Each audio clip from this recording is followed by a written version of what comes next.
বহুকাল আগের কথা, প্রায় 25 বছর পূর্বে সালাম মিয়া গ্রাম ছেড়ে শহরে পাড়ি জমায়।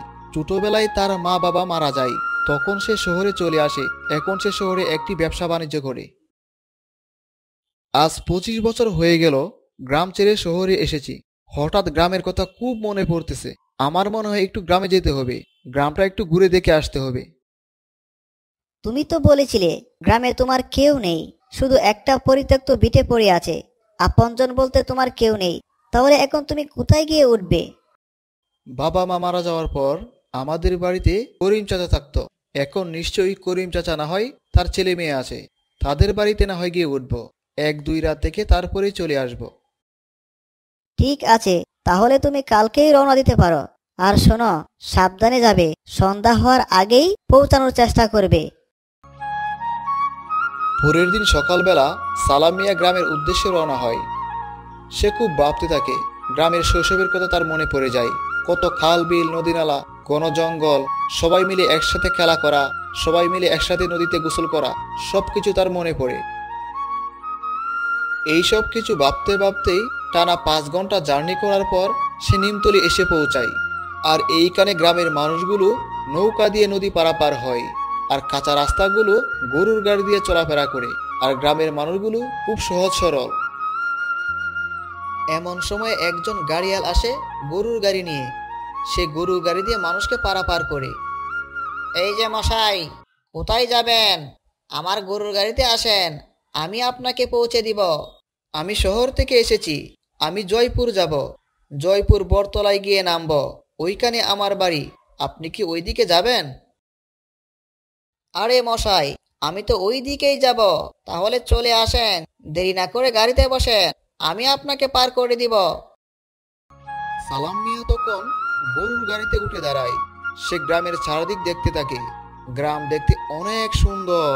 চারদিকে শুধু সবুজের সমারোহ। নদীতে ফুটে আছে কত সুন্দর শাপলা ফুল। আকাশে উড়ে বেড়াচ্ছে ঝাঁকে ঝাঁকে পাখি। এইসব দেখতে দেখতে তার মন জুড়িয়ে যায়। জঙ্গলে আসতেই দেখতে পায় অনেক পশু পাখি। নদীর ধারে ঘুরে বেড়াচ্ছে হরিণ ছানা। ছাগলগুলো খাচ্ছে নরম কচি ঘাস। এছাড়াও আরো অনেক পাখি ঘুরে বেড়াচ্ছে। এইসব দেখতে দেখতে তার মন শীতল হয়ে যায়। গ্রামের দৃশ্য দেখতে দেখতে গাড়ি এসে পৌঁছায় বটতলায়। এই যে ভাই, এই হচ্ছে আপনার বটতলা। এইখানে আপনি এখন নামতে পারেন। ঠিক আছে ভাই, আপনাকে অনেক ধন্যবাদ। আর এই নেন আপনার গাড়ি ভাড়া। বটতলার পাশে একজন দাঁড়িয়ে আছে ভ্যান গাড়ি নিয়ে। সে ভ্যান গাড়িতে করে ফল বিক্রি করে। সালাম মিয়া তখন ওই ভ্যান গাড়ির কাছে যায় এবং লোকটিকে জিজ্ঞেস করতে লাগলো, এই যে ভাই, এইখানে একটা সরু পথ ছিল, আর সেই পথ দিয়ে নদীর পাড়ে যাওয়া যেত। এখন কি যাওয়া যায়? হ্যাঁ ভাই, সরু পথ এখন অনেক বড় হয়ে গেছে। আপনি এই রাস্তা দিয়ে একদম সোজা যাবেন। সামনে গিয়ে ডানে যাবেন। তারপরে নদীর পাড়ে পৌঁছে যাবেন। ঠিক আছে, আপনাকে অনেক ধন্যবাদ। সালাম মিয়া তখন হাঁটতে থাকে। সে অনেক সুন্দর সুন্দর দৃশ্য দেখতে পায়। এইসব দৃশ্য দেখতে দেখতে সে বাড়ির উঠোনে গিয়ে দাঁড়ায়। বাড়ির পরিবেশ আগের থেকে অনেক সুন্দর হয়ে গেছে। বাড়ির উঠোনে একটি গরু বাঁধা আছে, আর একটি ছাগল ঘাস খাচ্ছে। দেখতে অনেক সুন্দর। এমন সময় করিম চাচার ছেলে বাড়ি থেকে বের হয়ে আসে। এই যে ভাই, কে আপনি? আপনি কোথা থেকে এসেছেন? এখন কাকে খুঁজতেছেন? আমি শহর থেকে এসেছি। 25 বছর পূর্বে আমি এই বাড়িতেই থাকতাম। মা বাবা মারা যাওয়ার পর আমি শহরে চলে গিয়েছি। আরে ভাই, আপনি তো এই বাড়ির মালিক। আপনার কথা বাবার মুখে অনেক শুনেছি। আপনি আসুন, ঘরের ভিতরে আসুন। আসসালামু আলাইকুম করিম চাচা, আপনি কেমন আছেন? আলহামদুলিল্লাহ ভালো আছি। তবে শরীরটা আগের মতো শক্তি নেই। তেমন বেশি চলাফেরা করতে পারি না। এতদিন পরে বুঝি আমাদের কথা মনে পড়লো? চাচা, আপনাদের কথা খুব মনে পড়ে, কিন্তু ব্যবসার কারণে আসতে পারি না। এইবার আর বাড়িতে থাকতে পারলাম না। আপনার কথা খুব মনে পড়তেছিল, তাই তো সবকিছু রেখে চলে আসলাম। খুব ভালো করেছো। এইবার হাত মুখ ধুয়ে বিশ্রাম করো। তোমার চাচি তোমার জন্য দেশি মুরগি রান্না করবে। হ্যাঁ, আমি এখনই যাচ্ছি।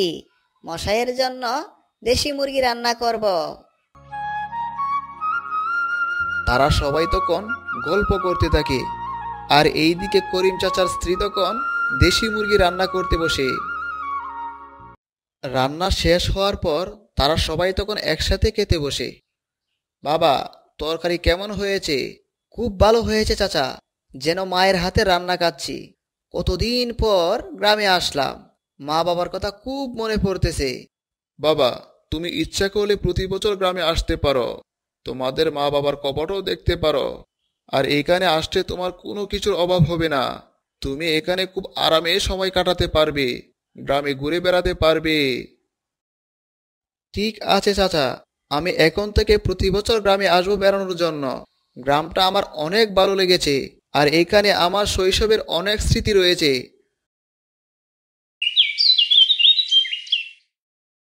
পরের দিন সকালবেলা সালাম মিয়া তখন শহরের উদ্দেশ্যে রওনা হয়। সে গরুর গাড়িতে চড়ে দাঁড়ায় আর মনে মনে ভাবতে লাগলো, গ্রামের এই দৃশ্যগুলো কত সুন্দর, দেখতে মন জুড়িয়ে যায়। নদীতে কত নৌকা ঘুরে বেড়ায়, আর আকাশে কত পাখি ঘুরে বেড়ায়। এরপর থেকে সালাম মিয়া প্রতি বছর গ্রামে আসে বেড়ানোর জন্য। সে গ্রামের এই প্রকৃতির দৃশ্যগুলো দেখে অনেক আনন্দ ভোগ করে।